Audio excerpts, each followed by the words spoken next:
Welcome to a special Anglican TV interview. I have Archbishop Robert Duncan, once a very famous frequent visitor to Anglican TV. How are you doing?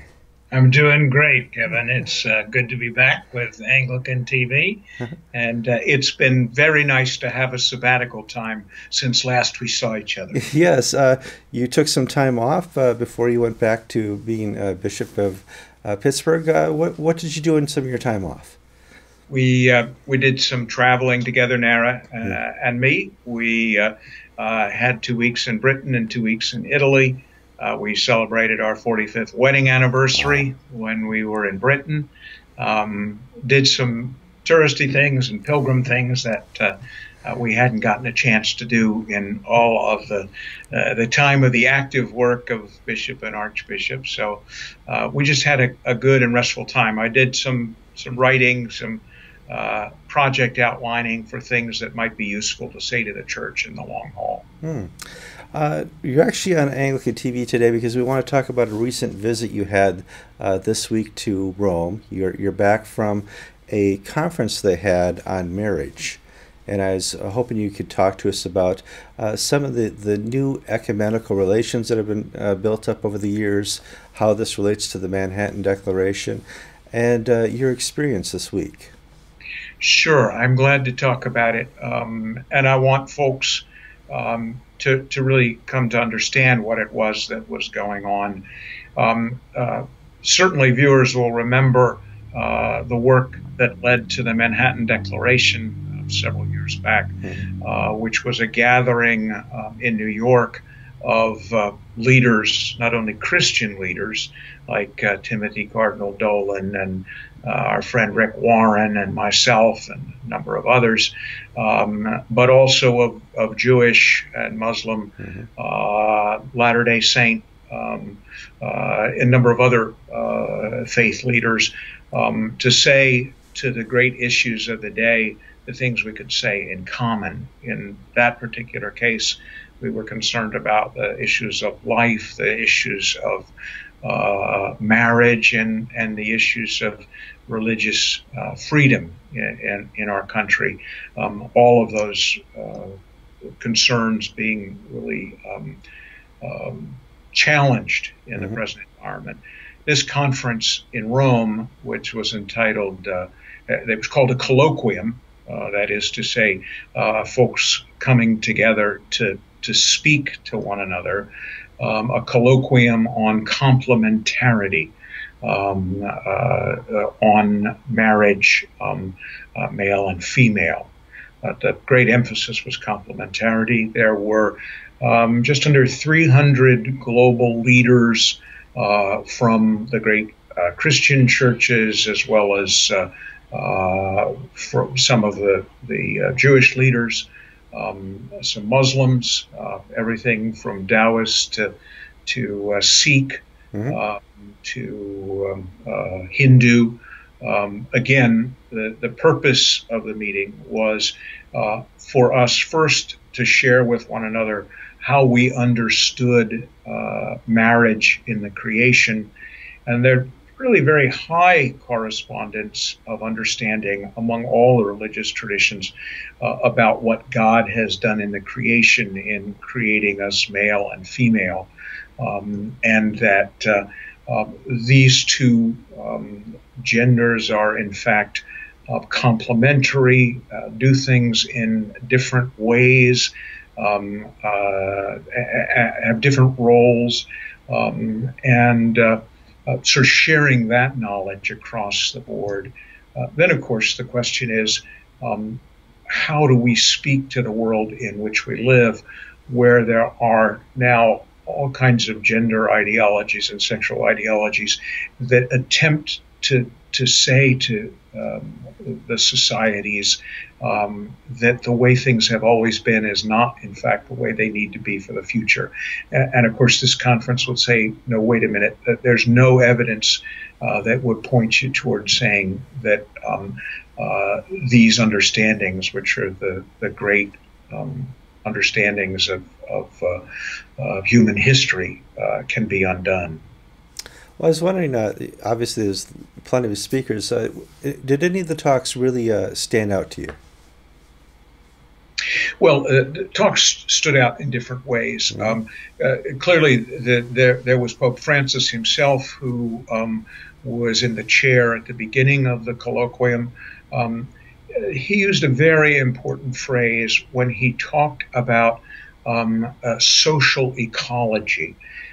He likened what's happening in social ecology of the planet to what's happening in the environmental ecology, that Hmm. in the natural ecology. That is, that both are under great threat, and the threats to these ecologies is not positive, and the direction is not helpful.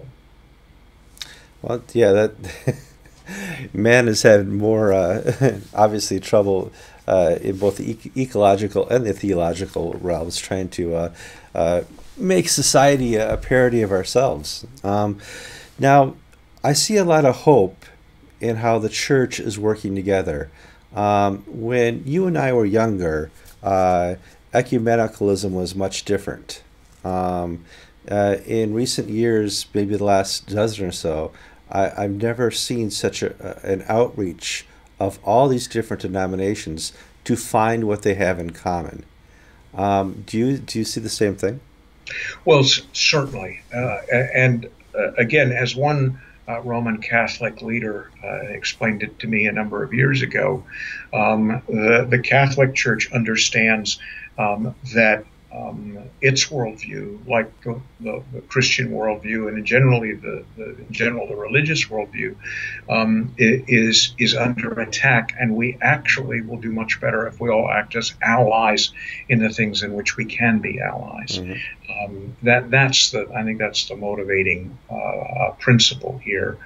I think it would be fair to say it was Cardinal Dolan of New York who, in describing to the meeting of the U.S. Conference of Catholic Bishops 10 days ago, who said there were apparently two synods in Rome. There was the one reported and the one I went to. The temptation is to try to see Pope Francis as someone who's radically undoing the things that the Catholic Church has stood for and been involved with. And I would say, while he is certainly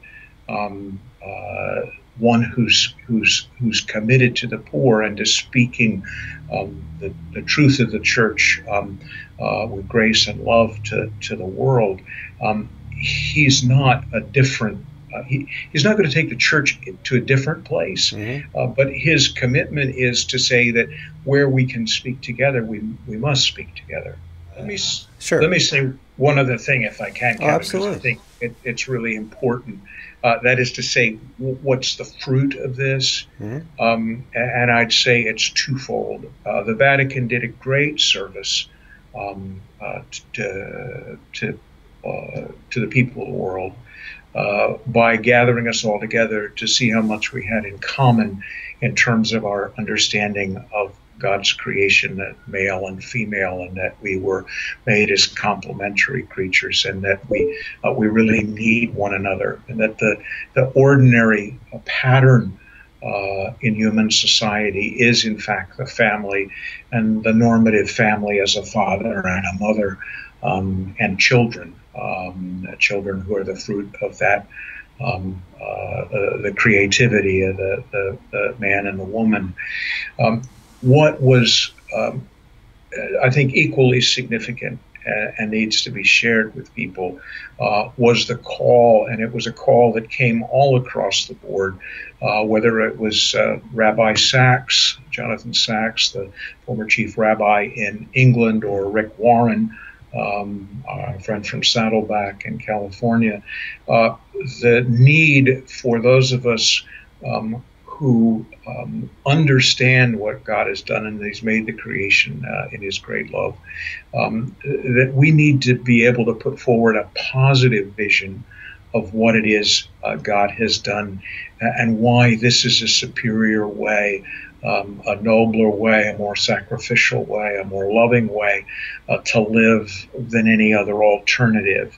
And in particular, the questions that were raised was, how are we going to talk about this in a way that invites adolescents and 20-somethings and 30-somethings into seeing this as a far more noble way to live one's life, a far more fulfilling way to live one's life, not condemning all the other things, but saying this is actually what was intended. This is what's meant in the natural order, and to observe that those who support the given understanding of marriage are actually the children produced by families that have a mother and a father actually do better in school.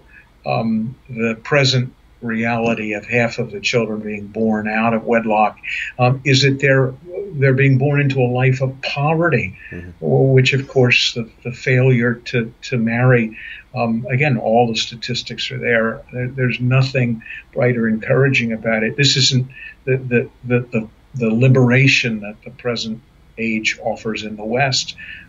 It is not freedom, is not good for children, is not good for women.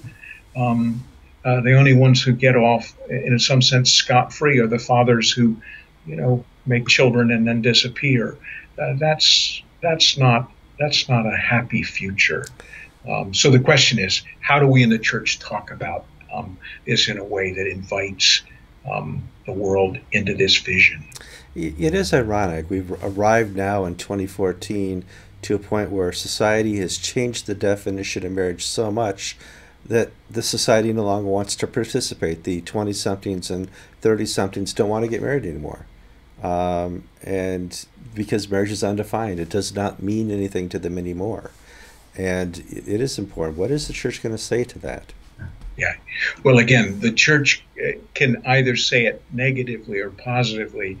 We've tended to say it negatively because we were in a tradition where we could dictate how things operated.